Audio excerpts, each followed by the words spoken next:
gluten. This is Fight Fans Radio.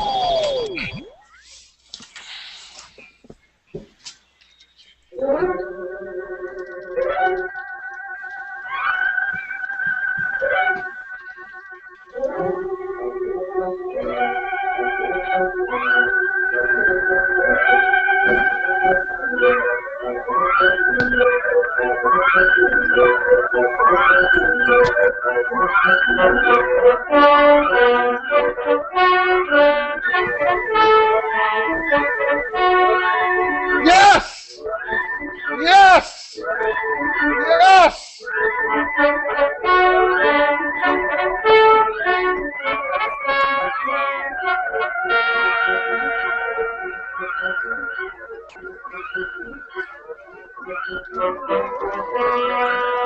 Woo! Yes! Yes! Yes! Yes!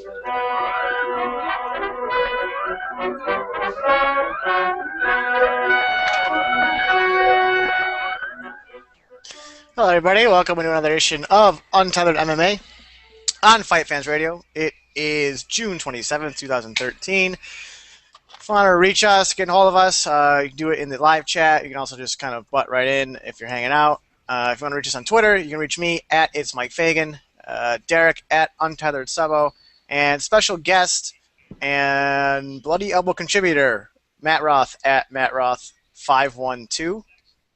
Remember when he was just part of the triumvirate and he wasn't a special guest? Yeah. Am I a special guest or am I back? I don't know. Yeah, well, I mean, you're coming back, kayfabe. This is kind of a blue blazer deal that's going on right now. Because I don't want to call you the Patriot. I'm glad you're back. I don't want to insult you. So we'll call you the blue blazer. You're Owen Hart at Hart. But the blue... We're waiting for you to bust out the slammies. The blue blazer literally died. When Owen Hart did the blue blazer, though, and everyone knew it was Owen Hart, that's the analogy I'm making right now. That we know who he is, and it's just a matter of time before he drops this ruse and starts bragging about his slammies again. I seriously thought you were going to say before he drops from the ceiling, guys. Stop fucking making fun of Owen Hart, you son of a bitch. Although I will say... We'll get in this real quick. New addition to this t-shirt. One new edition each week until I have to take it off. Well, don't worry, because it's going to, the body part of it's going to be about this long, so... And McKinley's reminding us not to stalk Nate. Yeah, no, we're pathetic. We are utterly pathetic. Absolutely pathetic losers. Should have said beyond utterly pathetic. That would have really made it sting. It's so cool living rent-free in other people's heads. You can't beat it. It's true. Matt, how you doing? We haven't seen you in a while. I'm doing all right, man. You know what? It's been a year of ups and downs. Lately, it's been a lot of downs. I'm not going to get into it because I'm not allowed to. It's not because there's like professional things involved. It's just I don't want to get into it. But I'm feeling pretty good now. I'm doing pretty good. I'm going home next week to hang out with some family and friends, and life is good. And you've got a sweet new mask. Oh, that's not new. That thing smells like him 3 years ago. That's been a long time. Jerry, how you doing? How's life as the white Dennis Cuddy? Dennis Cuddy, yeah, that's pretty much. They're using my truck to do shit now. It's I could have my own crew. Just pump that bitch 3 times. She'll start right up. I heard that shit earlier today. I swear to God. Piece of shit lawnmowers. I mowed like 6 lawns today. We went and did posts for a fence that other guys are going to build, but they're slacking off, so I'll probably have to help them finish that tomorrow. So I'm going to have a little shoddy poo, because I've been up since 7, and I'm working on like 3 donuts for 7 hours outside. Never call it a shoddy poo. A little shoddy poo. A little shoddy Never. shot. Hey. Never. A little tap, tap, tap-a-roo. No. What are you drinking, Roth? What the fuck is your can of tomato juice or whatever that is? This is Austin Beer Works Fire Eagle American IPA. It is delicious. IPAs, god damn it. This Man, reminds me of the time I drank local piss. business. I support small local business. That's good. America. Oh my God, Mike's dad is here. Let's go ahead and have a shot in honor. Keep it PG-13, boys. Keep it PG-13. I'm having a shot. We'll get right into the MMA talk. Not much going on this week. No shows of any consequence, I should say, this weekend. First thing we should talk about. That's a very UFC-centric attitude you have there, Mike. I'm pretty UFC-centric fan, Derek. As are most. Wait, but before we start talking about MMA, did you guys watch the Adrian Broner Paul Maganagi fight? I did not. Broner.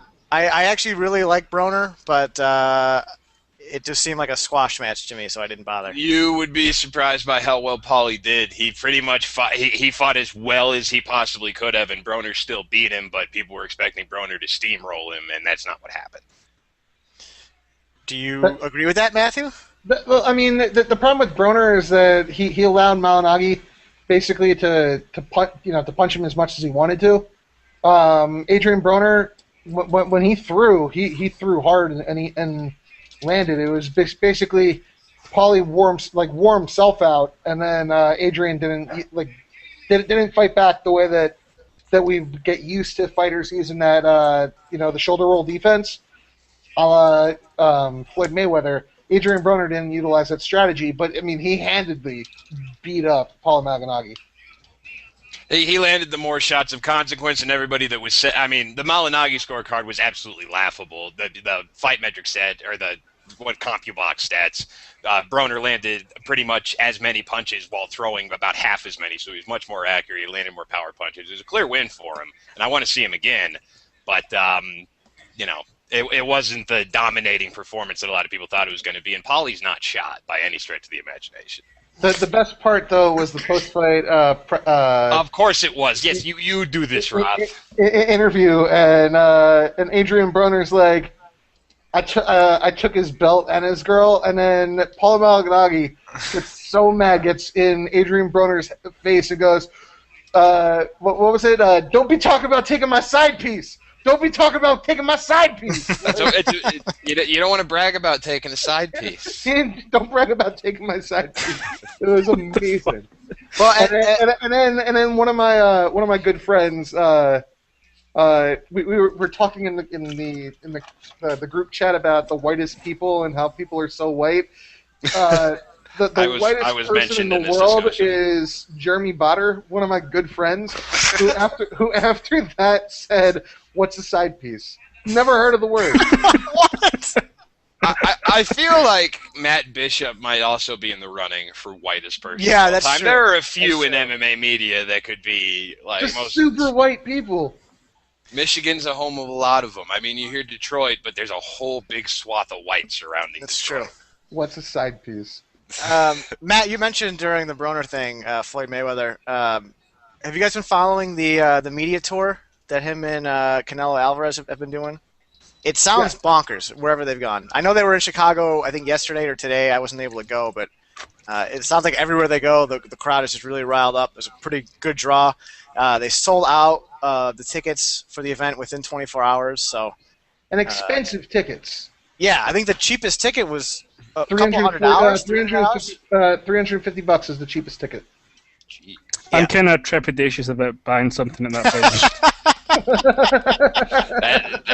You have an extensive vernacular, Mr. Kid. I compliment you. Thank you. I mean, like I think the most expensive ticket was several $1,000s. That'll go up because they'll get resold. Yeah, No, that's gonna. but I mean, like That'll be a $30,000 ticket by the time it happens. the last Mayweather fight wasn't his guarantee something like $35 million, and I think that they said that his guarantee this time, they didn't give the exact number when Kevin Iole asked, but they said that it's more than the last time. Like, Yeah, it sounded like he was hinting that it was somewhere around or north of $40 million. yeah, like Yeah, I that's heard 45. insane. That's insane. Like just crazy pants. Like, oh, hey, here's 45 million of anything, and I'd be like, I've never seen it before. Well, I mean, it makes sense. I mean, this is probably the biggest fight boxing can do right now, outside of maybe the Mayweather-Pacquiao fight. I mean, I think that fight's dead. I don't know if I don't think it's dead, but I think this Canelo fight is probably the big money fight right now. This is the biggest money fight in boxing, I think. I think that the Pacquiao fight has lost its luster. Yeah, well, I mean, what is Pacquiao even scheduled to do right now? I don't know. I have no idea, but Canelo is Canelo is going to basically get all of Mexico watching. Literally every single person in Mexico will watch it. Probably at least 25, 30 million, maybe even more. Like, Right. and that's for Mayweather. That's for Showtime. I don't know what their deal would be in Mexico, how that's going to be broadcast, because it's not like everyone in Mexico has fucking Showtime. So I don't Of course know exactly. not, but they have different. But it's a Does it's it a be pay-per-view. Azteca I mean, or something like that?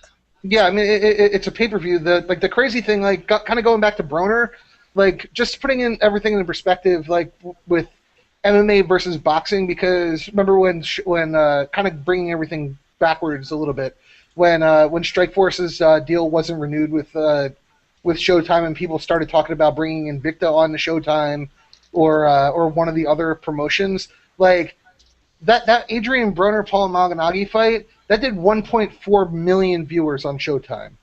Like, MMA can't touch that number. Nobody in MMA can touch that number on Showtime, except for maybe the UFC, if the UFC wanted to put like a George St. Pierre fight. Like, Showtime doesn't give a shit about MMA. Yeah.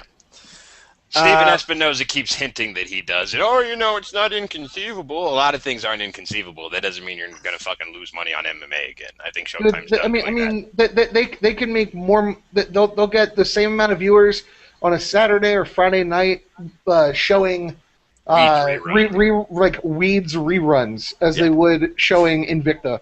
That's the truth. And Weeds reruns don't cost them anything.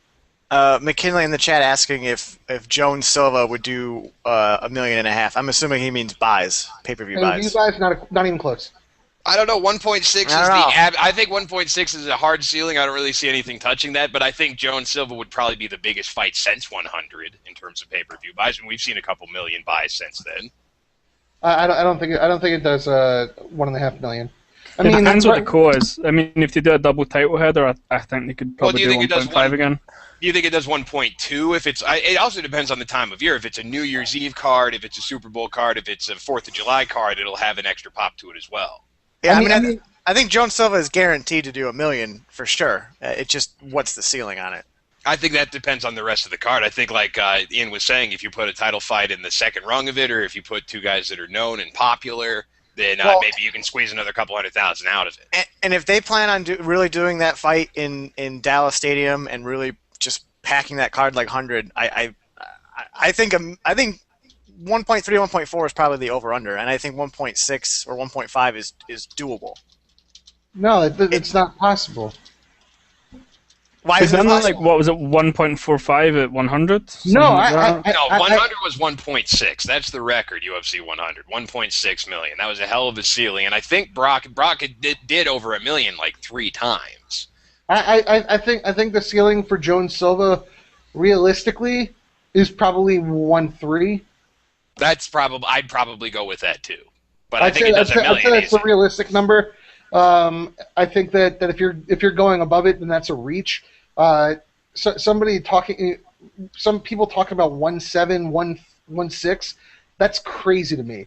And I mean, McKinley brings up on the side. He says Rousey versus Cyborg on the same card.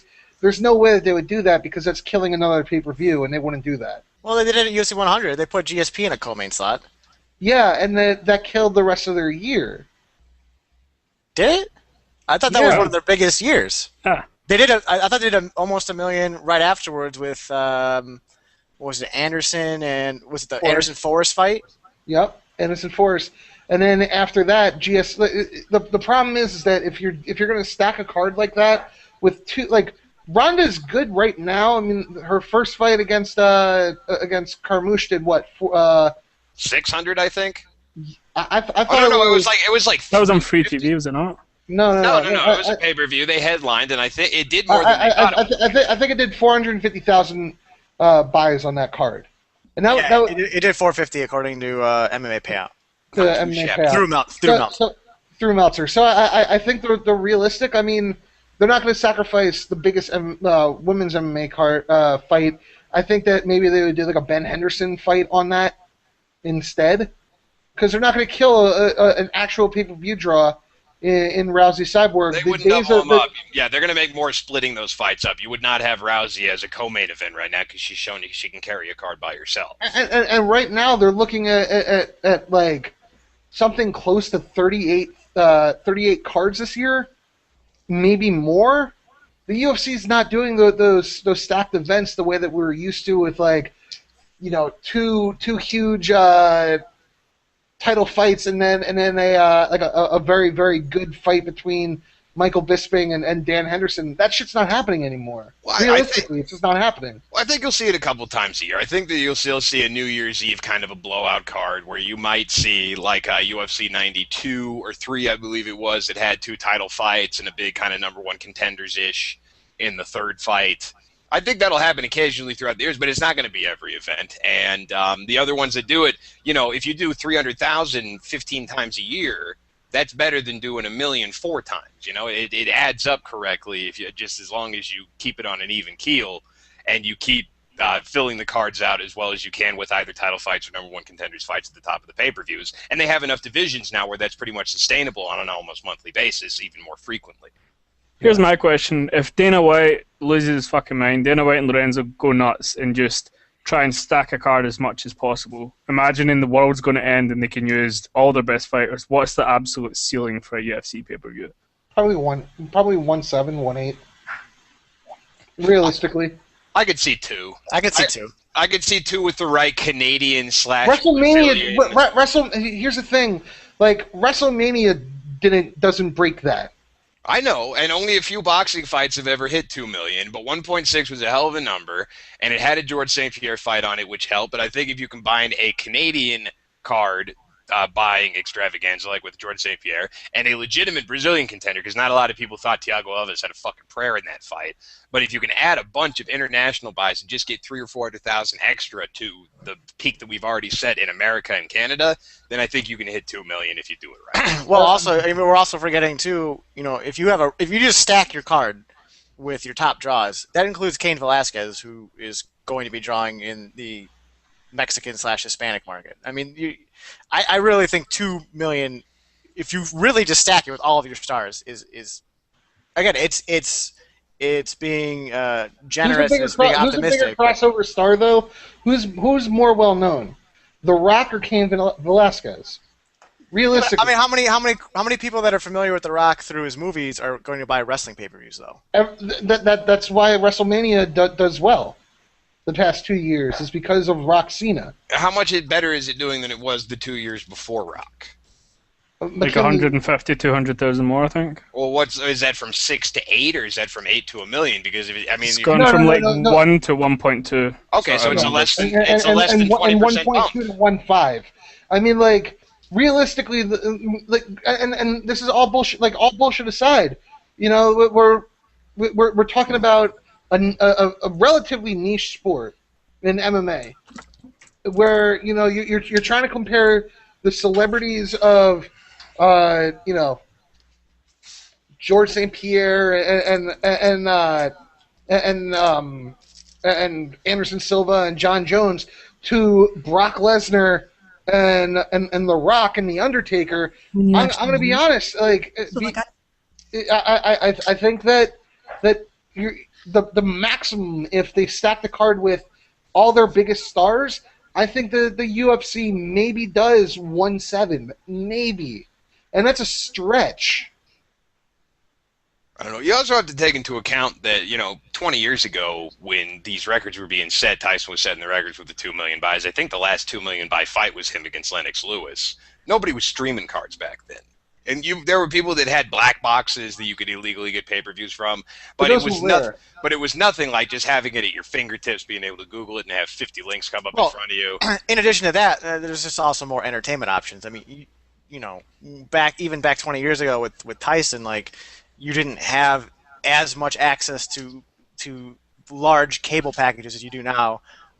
You didn't have video games where they are at now, where they're even more mainstream. Even more people are playing video games. Movies are still a thing. Sports are still always going to compete with. You didn't have torrents where it's, hey, I'm busy Saturday night, but that's a fucking awesome fight. I'm just going to set it up and get it Sunday morning. Said too, yeah. But again, I mean, me, I watch pro wrestling every single week on Monday Night Raw and SmackDown. I buy one wrestling pay-per-view a year, and that's WrestleMania. That's what a lot of people do. The UFCs are suffering because and this is a point that's been kind of beaten to death. But when their last card that took place in Winnipeg, that was terrible. That was an awful card. So how they're suffering because they're putting on weak cards on paper that you're kind of forcing your fans to look for alternative means.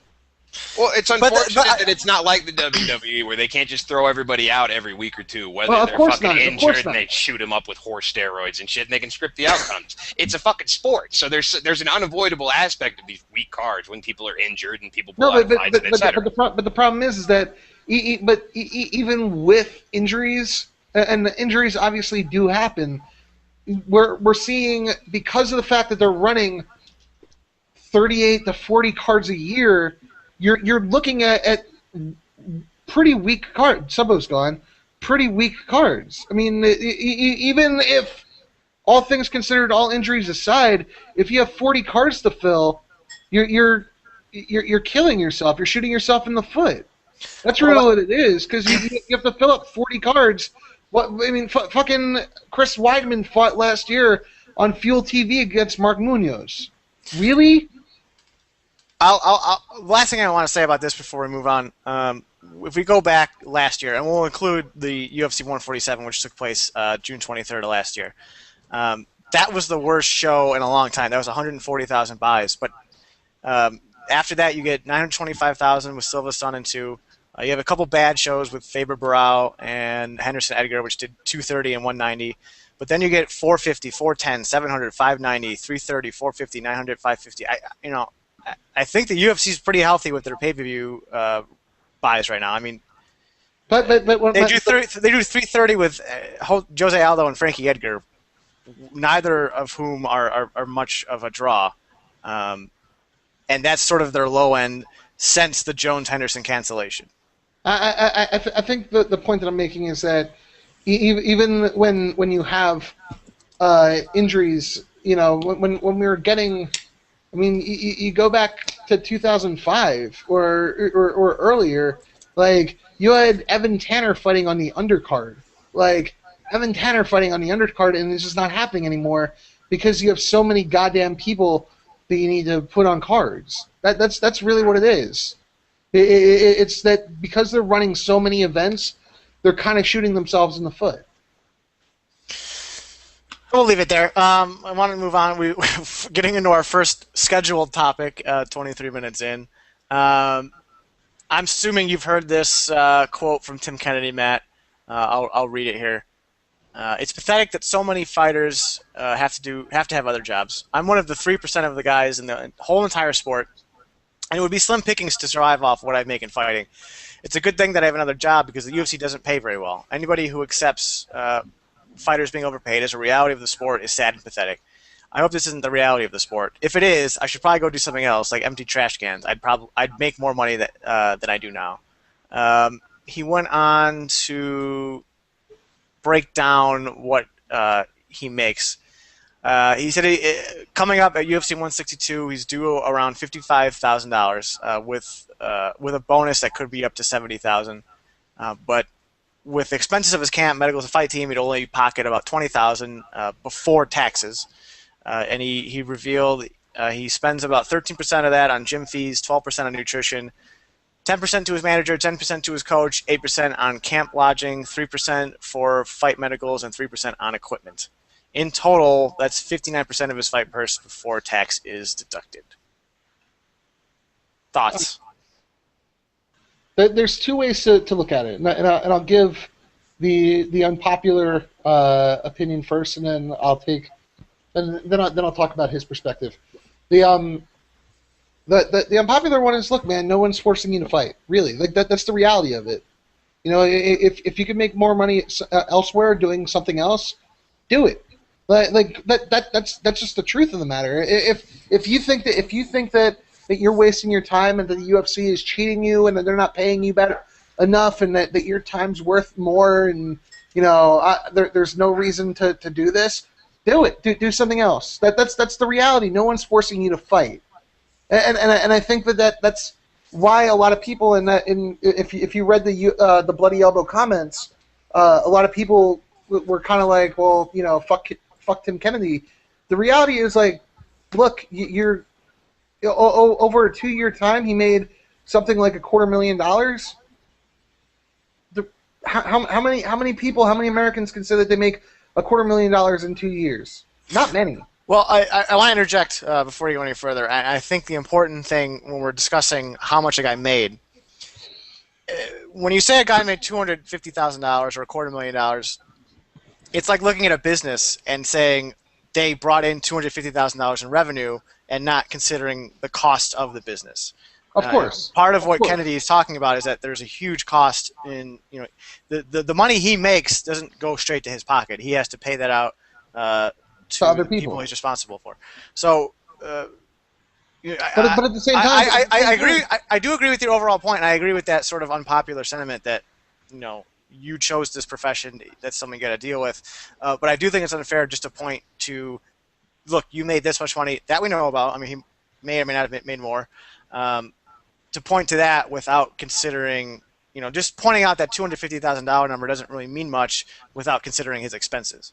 I mean, look. The reality is, if you don't want to fight, you don't have to. Like this isn't a job that you have a right to fight and that you have a right to be a fighter. You don't. You don't have the reality is you don't have a right to do anything.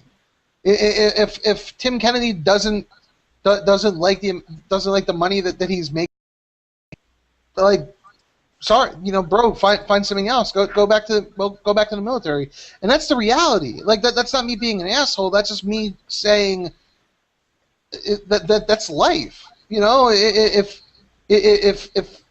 your choices that you made are ones that you have regrets about, and he it sounds like he's having regrets that he's has a contract that he's not making a lot of money and blah blah blah, and I have to work a second job. If that's the reality, then find something else to do. Well, it sounds like Tim himself personally doesn't need another job, and he has either other income or he's financially well off enough. Yeah, he has a second job. He has a second job. Okay. He's still a serviceman with the United States military, and you're one fight away from getting cut. You're not going to make these comments beforehand. That's stupid. Yeah, you're always one fight away from getting cut. Yeah, and if Kennedy, I mean, like you said earlier, Kennedy doesn't move the needle. He's not bringing in any buys, so there's really nothing protecting him from getting cut. I have no idea what you're doing right now. The other big story this week, well, as big of a story as you can get without a UFC coming up. The Bellator Alvarez case will not go to trial until late 2014 at the earliest. Pre-trial conference may take place, according to MMA Payout, quote, anytime after September 15, 2014, and after resolution of any dispositive motions, according to the order.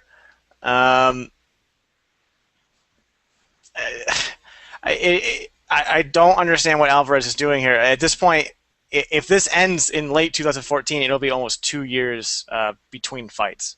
No, that would be when it starts. But like it doesn't go to trial until late 2014. They're getting the depositions done in mid-July in 2014. Like the thing that the most ridiculous part about all this is that I don't really think that Viacom and Bellator realize this doesn't affect the UFC. Realistically, I mean the UFC isn't affected by this. If Eddie Alvarez doesn't fight in the UFC, it doesn't hurt them. It doesn't hurt their legacy as a promotion. But how many people want them to want them? But I mean, Viacom, if they keep this guy out of fighting for 2 years or 2+ years, That looks atrocious on them as far as from a public relations perspective. And then again, I mean, continuing even further, how many young fighters are going to go, oh, Bellator, the company that fucked over Eddie Alvarez and kept him in court for 2+ years? I totally want to sign with them. Nobody wants to do that. Realistically, everybody wants to sign with the UFC. And with Mike Chandler and Ben Askren's contracts coming up soon, and Pat Curran's contract coming up soon, every single one of those guys is going to want to sign with the UFC. That's the reality. Yeah, Alvarez's last fight was October 12th of last year, so that'll be 2 years, October 2014, and like you said, that'll be when the trial would hopefully start. Is there any chance still of a settlement? Is that still an option, or is this sort of committed to? It's a settlement if Bellator is willing to walk away from it. I think that the only sort of settlement would be if Bellator agrees just to leave. That would be the only way. And it's not even Bellator. It's Viacom. And I mean, and here I don't know if last week you guys talked about the ratings for Fightmaster, but like, the ratings for Bellator have been atrocious. The Fightmaster ratings were awful. Like all these contracts and like these guys that they're signing because they have like this. Now they have Viacom at their disposal. Like, that looks like that's shit. Reality, it's shit. When Fightmaster's doing 450,000 viewers, and and the Bellator fight with King Mo, headliner, and Babalu, who's still sort of well known, is doing 450,000 viewers. Sorry, like, you're shit. Like, you're shit. Don't hold back. Tell us what you really think, Matt. Oh, my bad. They increased to 545,000. Okay, still shit. Well, it seems like at this point, if Eddie's willing to wait out until 2014 at the late 2014 at the very earliest, assuming that this thing would get wrapped up quick in a courtroom, and probably 2015 legitimately, in terms of a legitimate outlook. Wouldn't it be better for him just to sign with Bellator at this point and get through that contract and then see where he's at afterwards? 8 fights? Is it 8 fights? Is that what the? That was Yep. that was the matched deal was 8 fights. So Eddie Alvarez is going to fight 8 more times for Bellator and then have to go through another matching period. Come on, I think Go ahead. the big lesson from this is just wait out your fucking matching period. Yeah, well, either wait it out or get a deal that's so. Part of the problem here is that the UFC fucked up too. They thought that the contract they were offering would Bellator or Viacom wouldn't be able to match it, but the way the contract was worded, they did not match it. Let's be honest with that. Well, yeah, I agree, but in terms of legalese, they have at least a legal argument to get it to trial. Even then, though, it's because of the pay-per-view thing. I mean, Bellator are saying they can go on pay-per-view, but right. But that's the thing, is that if they had just offered Eddie some more concrete terms, even just for the first fight, to front load it, like, we'll give you a retarded amount of money up front, and then we'll front load it, and then towards the end of it, you're going to have to deal with whatever. But you can't. That opened the door for Bellator to just sort of change some terms, sign their names, and say, yeah, we matched it. No, but here's the thing: you can't put this on the UFC because the UFC has fighters that have fought for them, that have been loyal to them, that weren't getting this kind of Eddie Alvarez money. Like the reality. The thing is that they already were giving Eddie I mean, Ben Henderson complained about it when he saw the terms. I mean, they were giving Eddie more than Ben Henderson. More than Ben Henderson.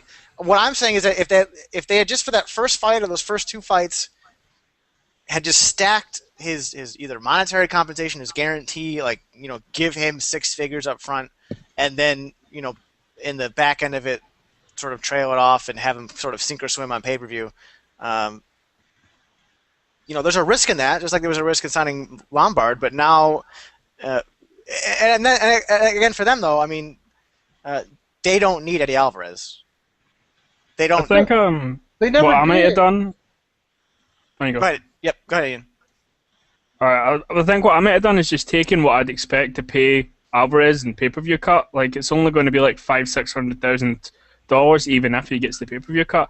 I just said if you're on pay-per-view, I'll throw you an extra $600,000 and just fuck Bellator that way. Because that way, if they do try and put on a pay-per-view, you know? Yeah, basically take what the value or a percentage of the value that Eddie would have gotten off pay-per-view and just gave it to him up front as a signing bonus that Bellator couldn't or would not want to match.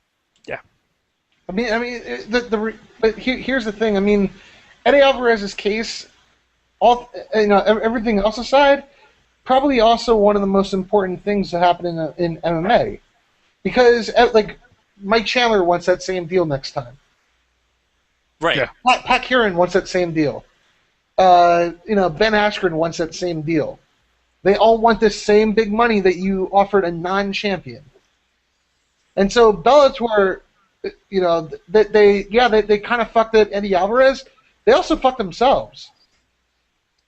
Because, if Eddie Alvarez comes back and he gets that $300,000 signing bonus and then all, the money deal that he's getting. And the TV specials and all the other stuff that they were sort of trying to guarantee. Yeah, I mean, like, if Eddie Alvarez, under the UFC contract, if he won all 8 fights, he ends up on the 8th fight at 210-210. That's okay. It's good money. So Mike Chandler wants that. He beat Eddie Alvarez. Pat Kieran, he's the guy who annihilated Joe Warren, who's now coach on Fight Master. Like, this looks bad for everyone except for the UFC, and that's the reality. Like, the UFC comes out of this, it doesn't affect them. Okay, if they don't get Eddie Alvarez, it sucks, because we never get to see how Eddie Alvarez does against the UFC lightweights. Or we see Eddie Alvarez in the UFC post 30, entering in his prime still, but sort of on the back end of it. We don't see Eddie Alvarez when we wanted to. Yeah, and also a shitload of ring rust, yeah. The last story I want to talk to you about before we get into this new history thing I want to do. An interesting rematch. Emelianenko, Cro Cop, and Alexander. We had one more thing. We had one more thing before Cro Cop and... What do you want? The Couture thing? How about the Couture? All right, we can talk about the Couture thing. Yeah, I got. I was gonna skip over. Obviously, Randy upset that the UFC is trying to prevent him from cornering his son Ryan. The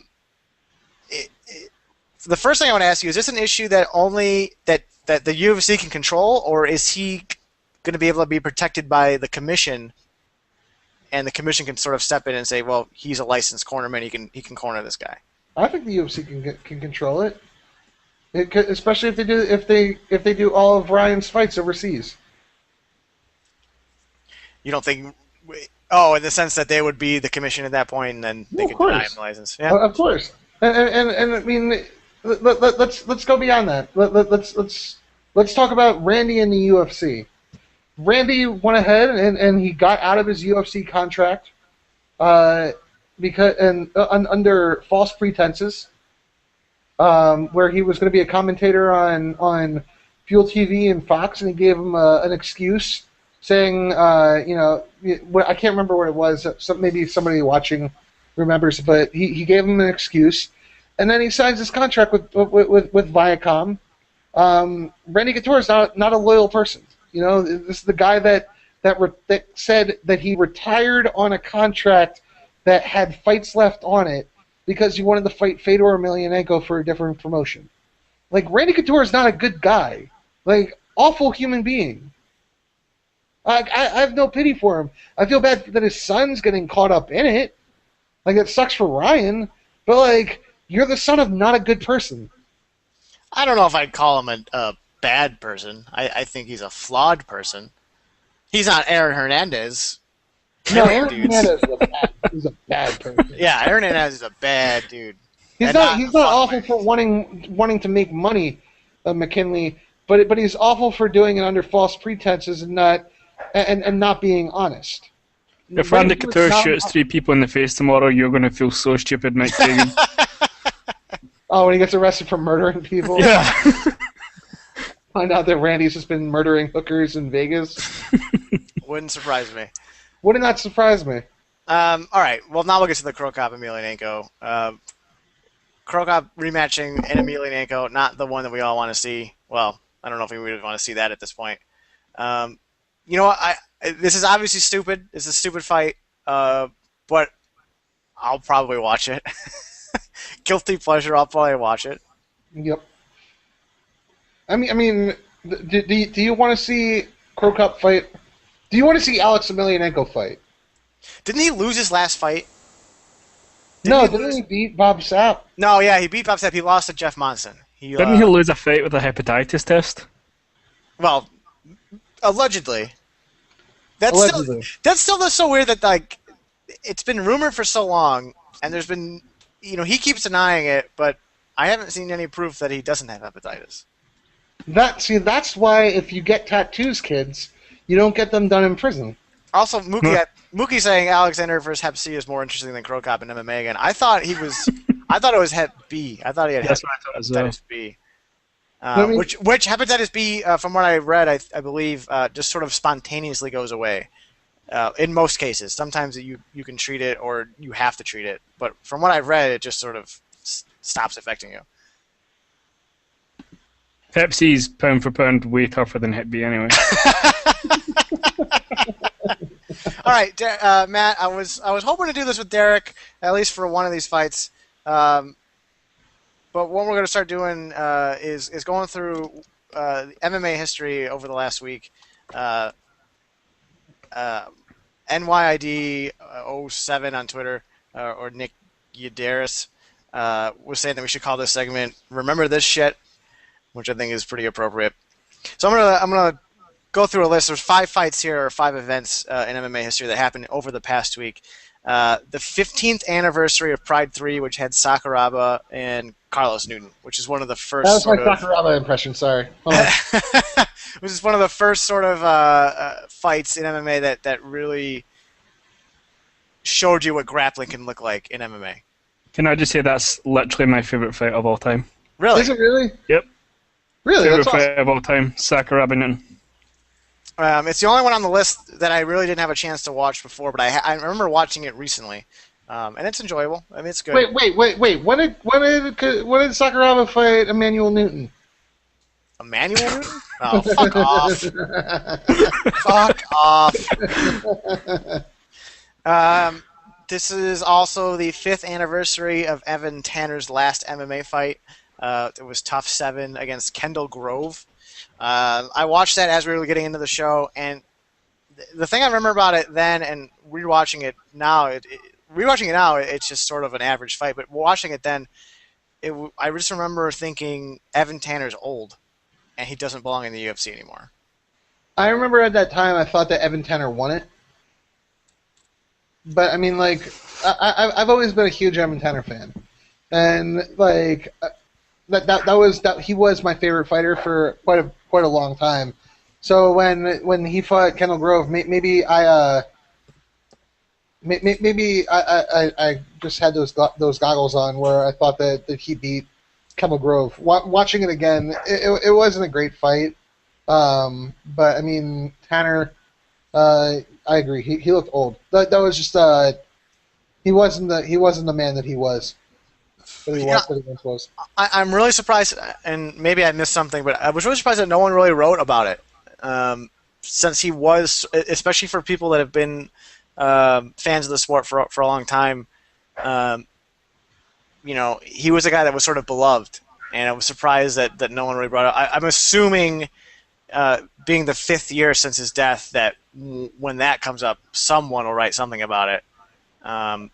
But he last fought June 21st, and then by September 5th was when he had died, which is sort of crazy. Because I remember, I started watching in 2007, so I didn't really see most of his career live, but I saw the Okami fight and the Grove fight, and then I sort of learned about him.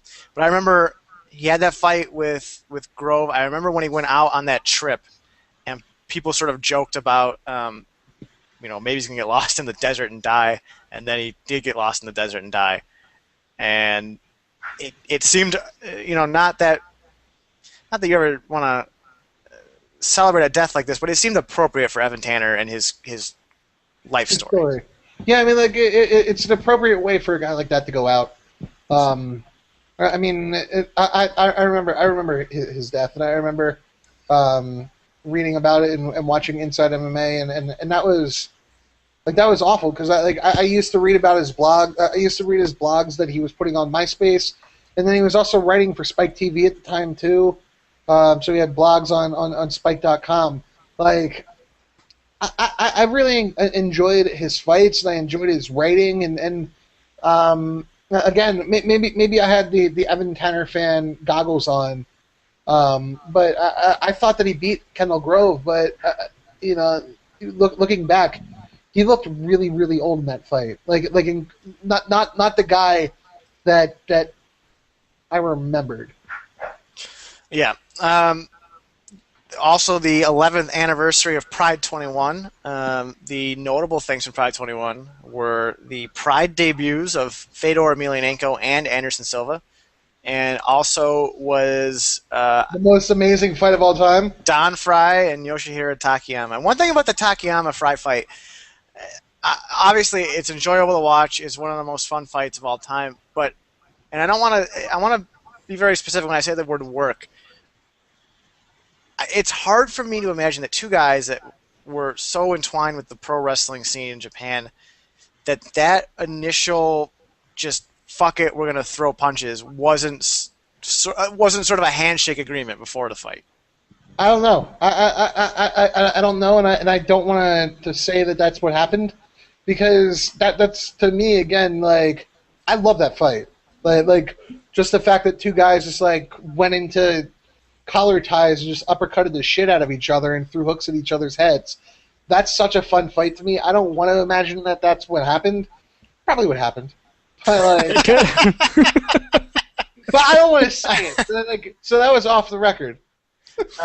McKinley in the chat, who cares if it was? Just beat the shit out of each other until we get tired.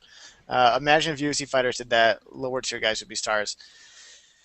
Maybe. They did do that. They did do that. And half of the guys have done that. I mean, I don't think to that magnitude, but... What was the fight where Josh Neer just kind of stood in front of the guy and just got elbowed in the face over and over again? Well, and there was also the Matt Serra Chris Lytle fight. Chris Lytle rematch. Yeah. That was sort of in public, sort of a handshake agreement. And every other fight, I mean... And then wasn't there like the Dan Hardy Chris Lytle fight was a handshake agreement, and then Dan Hardy went back on it because he two more here. It's the 6th anniversary of Shamrock Baroni.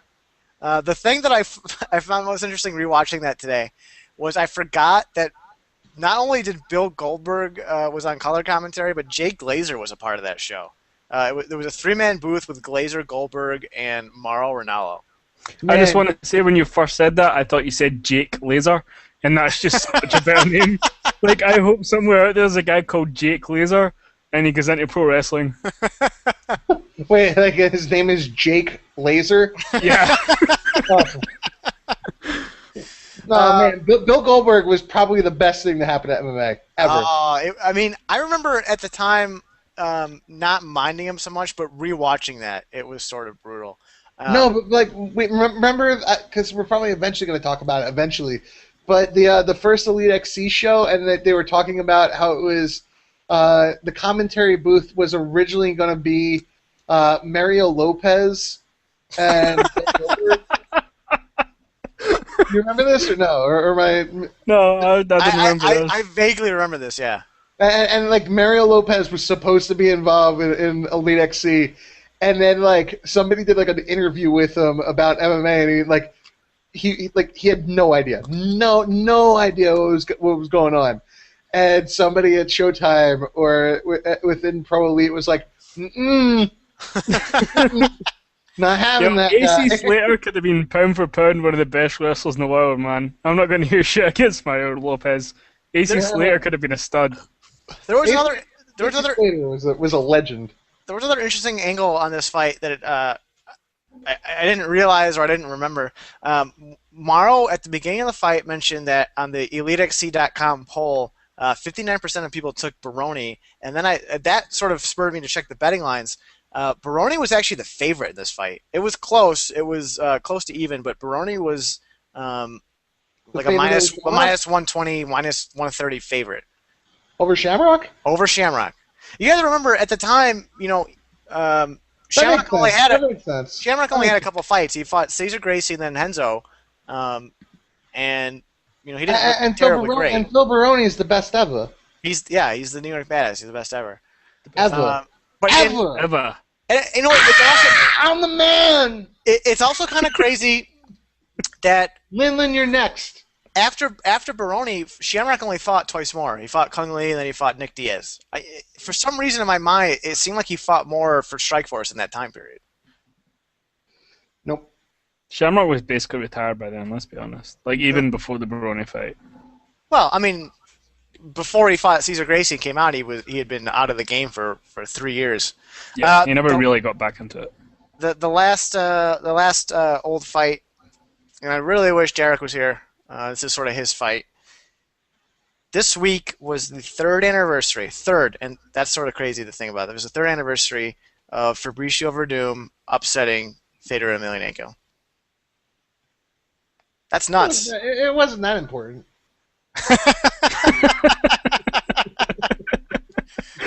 Did you see the Anderson video that just came out, and he's training with Verdum, and they're going over the armbar that caught Fedor? That just came out this week on UFC.com. I did not. Yeah. I'll have to seek that out. That was actually one of the things that was interesting rewatching it. It was one of the things that was talked about a lot. The armbar, the triangle armbar that Verdum landed, part of the reason he was able to get it was because when they were rolling around, Fedor got caught in the cage. They were rolling to his right, and the cage blocked his path. And I've always wondered what it would have happened if the cage wasn't there, or if they were towards the center of the cage. Because part of the reason that Verdum was able to lock the triangle in was because Fedor couldn't move anymore. I'll tell you what would have happened. Same thing that happened in the Lindland fight. Fedor would have cheated and grabbed the fucking rope. Dude, come on. Fedor kills Lindland 10 times out of 10. No, he doesn't. No, he doesn't. Yes, he does. No, he doesn't. Lindland was the top challenger against Anderson Silva that wasn't in the UFC. All Fedor had to do with Lindland was just become a southpaw and then knock the shit out of him. Yeah, but wait, we have Mookie Alexander bringing up another contender for fights that happened this week. I was actually at it. The Clay Guida versus Gray Maynard fight that happened at the Revel last year in Atlantic City. Yeah, it was brutal. Amazing fight. It was brutal. There's a couple other things. We're at the 2-year anniversary of the Congo Berry fight, which is also the whole Nate Marquardt testosterone. Brewing in a card. Yeah. But the Congo Berry fight was also one of those things that was sort of crazy. The Tough 3 finale, which I believe it was Bisping and Kendall Grove coming back up again. Kendall Grove. I do like, though, that there's this sort of synergy between Fedor debuting in Pride and also his loss to Verdum, which sort of kind of was the downfall of his career. It's a nice circle right there. Yeah. I kind of want to go back to the Pride thing really quick. Are we ever going to see that shit again where, like, 2 of the greatest of all time debut in the same night? I mean, are we ever going to get something like that in the UFC? Like, is that ever going to happen again? We might. Yeah, of course. I mean, it's less likely because there's so many fights and, so many fighters debuting now, but it's possible. Yeah, I mean, shit, man. We got. I mean, that wasn't the first one where it happened. UFC 1 where we had fucking Hoist Gracie and Keith Hackney and Keith Hackney. If you're coming on, then come on. I don't know if Keith Hackney fought in UFC 1. That's not a quote. Like, don't quote me on that, but that is his quote. Like, he did say, "If you're coming on, then come on." That's what Keith Hackney sure he did. The other minor events that have happened during the last week over the past years. Rampage Jackson was born June 20th. 1978. Randy Couture was born in 1963 on June 22nd. And also, probably the other really noteworthy card, UFC 37.5, the Liddell Belfort card. Yep. That was the first live UFC fight on cable TV. Yes, it was. Now, Mike, do you have a game of Would You Rather? I do not. All right. Well, I got one. Do you got one for me? Yeah, I got one. I'm gonna think about it on the fly. Michael, would you rather get into a penis measuring contest with Fallon Fox, or into a penis measuring contest with Karina Dam, or in a penis measuring contest with Chris Cyborg? Go, and why? I don't even know how to answer this question. Yeah, because your penis is super small against those people. I'll take a round robin with all three of them. I'll take a round robin. I didn't say. I said people. I want that to be on record. I said people, and I just wanted to make that known. Also, MMA Roasted, shout out to you, funniest dude in MMA. Yeah, Mookie in the chat. MMA Roasted has measured the penises of all those ladies. Man, MMA Roasted, like, yo, can we just have like the best of his jokes, like next week? We could try that. Roasted jokes of all time. He really is the worst. Like, he's like, here's the thing, like, and I've talked to Mookie about this, and like then we can hit the music and blah blah blah. But like, you don't need to be a parody account to be funny. Like, Mookie's funny. I know I'm hilarious. Like, you don't need to be called blah blah like MMA Roasted. Just be called Matt Roth. But the thing is, he's not a parody account. He's just a dude that's a comedian that's trying to make MMA. That's not funny. He sucks. I know he sucks. He's terrible. Even Erica. I remember Erica when MMA Roasted first started coming up. I remember you talking to Erica about having him on the show. He's terrible. Erica, he was on Last Comic Standing. Yo, that show went downhill though. That's like winning a daytime Emmy. It doesn't matter. I think some of his stuff's funny. He's just got a really low hit rate. No, Ian. No, Ian. I don't know if it's lost in translation with the Europe thing, but it's not funny. Ian, here's the thing. You take that back, or you're not getting a link next week. I'll still give you a link. No, you'll lose like half your viewers. I am half your viewers. No. Now we got this guy Matthew Stout. I have no idea who he is, but shout out to you. Yeah, shout out to Matt Stout. Shout out to